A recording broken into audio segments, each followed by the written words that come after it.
રાજકોટની અંદર TRP game zone અગ્નિકાંડની ઘટનાને 1 વર્ષ પૂર્ણ થતા કોંગ્રેસના નેતાઓએ પત્રકાર પરિષદ યોજી હતી અને જેમાં રાષ્ટ્રીય કોંગ્રેસ સેવા દળના અધ્યક્ષ લાલજી દેસાઈએ મહત્વનું નિવેદન આપ્યું છે। પત્રકાર પરિષદની શરૂઆતની અંદર જ તેમણે ગુજરાત સમાચાર પર પડેલી રેડનો ઉલ્લેખ કરી ગુજરાતની અંદર મીડિયાના અવાજને દબાવવાના કથિત ષડયંત્રની ટીકા પણ કરી હતી। તેમણે વધુમાં જણાવ્યું કે ગુજરાત સમાચારના બાહુબલી ભાઈ શાહની 73 વર્ષની ઉંમરે 25 વર્ષ જૂના કેસની અંદર ધરપકડ એ મીડિયાને દબાવવાના પ્રયાસનું ઉત્તમ ઉદાહરણ છે।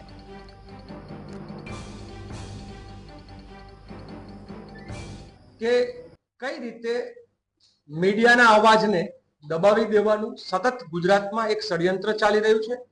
એના ભાગરૂપે એક ચોક્કસ મીડિયા કે જે આઝાદીના જંગમાં પણ એને પોતે પોતાની ભૂમિકા ભજવી હતી એવા ગુજરાત સમાચારના બાહુબલી શાહભાઈને 73 વર્ષની ઉંમરે ધરપકડ કરી અને એ પણ 25 વર્ષ જૂના કોઈ કેસમાં આ બતાવે છે કે મીડિયાનો અવાજ દબાવી દેવાનું ગુજરાતમાં બહુ મોટા પાયે ચાલી રહ્યું છે।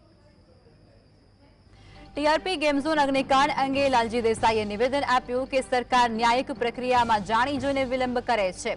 કોંગ્રેસ પક્ષની માંગ છે કે હરણીકાંડના પીડિતોને મળેલા વળતરની જેમ ટીઆરપી અગ્નિકાંડના પીડિતોને પણ સમાન વળતર આપવામાં આવે। વધુમાં તેમણે આરોપ લગાવ્યો છે કે જેલમાં રહેલા આરોપી મનસુખ સાગઠિયાને ચૂપ કરાવવાનો પ્રયાસ થઈ રહ્યો છે।